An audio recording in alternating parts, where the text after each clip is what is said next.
Hey guys, good morning. তো সকাল সকাল আবারও আসলাম আরেকটা মিনি ব্লগ তোমাদের সাথে শেয়ার করতে। তো দেখো, আজকের সকালটা আমার এই রান্নাঘরে মানে চা বানানো নিয়েই শুরু হইলো।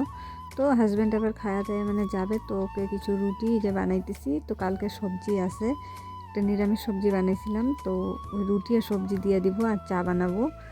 তো খায়া যাক, তারপরে বাকি কাম কাজ করবো। আর সকালে জানো তো সব কাম করছি, কিন্তু কিছু ক্যাপচার করতে পারিনি। তো ভাবলাম এইগুলাই যেগুলা করবো এখন থেকে ওইগুলাই কাম তোমাদের সাথে শেয়ার করব। তো আশা করি তোমরা খুব ভালো আছো, সুস্থ আছো, আমিও ভালো আছি। তো একটা লাইক কমেন্ট ফলো করে পাশে থেকো। তো ওদিকে দেখো হাজব্যান্ডকে চা রুটি দিয়ে দিলাম, আর এদিকে দেখো তো গেছে গা। আর এদিকে দেখো আমার কিন্তু পুজো টুজো প্রায় কমপ্লিট হয়ে গেছে সব। আর আজকে জানো তো মানে আগে চা বানাইলাম, পূজাটা পরেই দিলাম, যেহেতু যে হাজব্যান্ডের খুব তাড়াহুড়া লাগছে। তো ওকে জন্য খাওয়ায় পাঠিয়ে দিলাম। আর এখন দেখো আমার তো সব কাম শেষ ওদিকে। তো আমি এদিকে এখন এই যে ঘরটা গুছিয়ে আনি, এদিকে বিছনা উঠানো কমপ্লিট হয়েই গেছে। আর আমি ভাবলাম কিছু আলনাটা উল্টা উল্টা হয়েছে, এগুলো একটু গুছিয়ে আনি। আর কাপড় চোপড় উল্টা পুল্টা হলে আমার একটুকু ভালো লাগে না। যত পারি আমি চেষ্টা করি যে ঘরটা গুছিয়ে রাখ। তো এদিকে যাওয়া যাওয়া ছিল, কাপড় চোপড়গুলো প্রায় আমার ভাঁজ করা কিন্তু কমপ্লিট হয়েই গেল।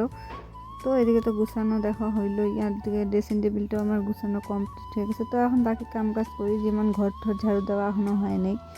তো বিছনা উঠানোর পরে তো এখন এই যে ঘরটা সুন্দর করে ঝাড়ু দিয়ে নিই। আর সকালে উঠলেই ভাবি যে কোনটা ছেড়ে কোনটা করব, তা হয় না, তো সবই করতে লাগে। তো এই জন্য করি, আস্তে আস্তে করে কাম কাজগুলো শেষ করার চেষ্টা করি সকাল সকাল। আর সকাল সকাল ঘর বাড়ি টনটনা থাকলে মনটাও ভালো লাগে। আর দেখো এদিকে কিন্তু আমার, তো যাই হোক, ঘর বারান্দা তো ঝাড়ু দেওয়া আমার কমপ্লিট হয়েই গেল প্রায়।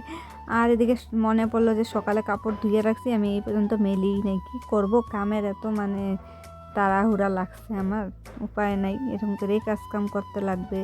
তো এদিকে দেখো রোদও নাই, রোদও গেছে আমাদের উঠান থেকে। আর কি করব, চারদিকে মানে গাছ, আর এদিকে বিল্ডিং দিয়া কোনো রোদই আসে না বাড়িতে। উপায় নেই, একদিনের কাপড় 2 দিনে শুকাইতে লাগে। তো এদিকে তো আমি যে কাপড় চোপড়গুলো মেলা দিলামই, দেখো মেলতেছি। এক কাম শেষ হইতে না হইতে মানে আরেক কামের কিন্তু চিন্তা থাকে। তো এদিকে কাপড় মেলতে মেলতে আমি আবার চিন্তা করতেছি এখন তো আবার রান্না বান্নাও করতে লাগবে, যে ভাবতেছি কি রান্না করব। তো রান্না করব যা আছে আজকে ওইটাই রান্না করব। তো চলো এখন রান্নাঘরে যাই। তো এইদিকে রান্নাঘরে এসে পড়লাম, ছেলের ভাত বসাই দিয়েছি, আর ওইদিকে একদিকে দুধ জাল দিয়ে দিয়েছি। আর সকাল থেকে মানে বাসন টাসন ধুইছি, এখনও গুছাই নেই বাসনগুলো। তো ভাবলাম বাসনগুলো জায়গা মতন গুছাইয়া নিই, তো আবার রাঁধতেও লাগবে।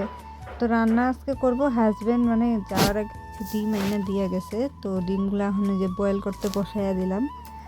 তো ডিমের ঝোল করব আর বেগুন ভাজবো ভাবলাম, আর কিছু করব না। তো দেখো এদিকে কিন্তু আমি মশলার জন্য সব রেডি করে নিছি, যা লাগে আদা রসুন লঙ্কা বাটা, তো ওগুলো বাইটা নিলাম। আর দেখো শিলবাটায় মশলা করতে কিন্তু খুবই ভালো লাগে আমার। তো মানে অল্প রান্নলেও আমি মশলা কিন্তু বাইটেই নিই, নাহলে আমার ভালোই লাগে না। তো দেখো এখানে আমার মশলা বাটা কমপ্লিট। আর চলো ডিমের তরকারিটা বসাই। আর দেখো এখানে জিরা আর হলে তোমার গোটা তেজপাতা দিয়ে দিলাম সোমবার।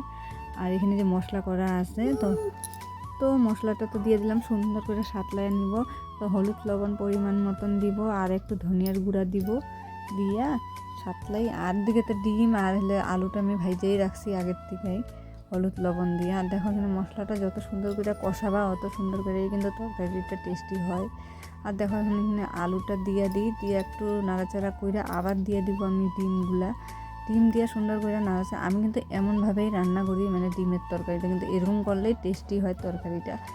আর নামানোর সময় গরম মশলা দিবই না একদম, এমনকি আমার হাজব্যান্ড ভালোই পায় না গরম মশলা দিলে, গরম মশলা ছাড়াই বানাবো। তোমরা যদি চাও গরম মশলা দিয়ে বানাতে পারো। আর এখানে আমি গরম জল দিয়ে দিছি, আর একটু দেখো আলুটা গুঁড়া করে নিলাম যে তরকারিটা টেস্টি হয়। তো হোক, পরে দেখাবো।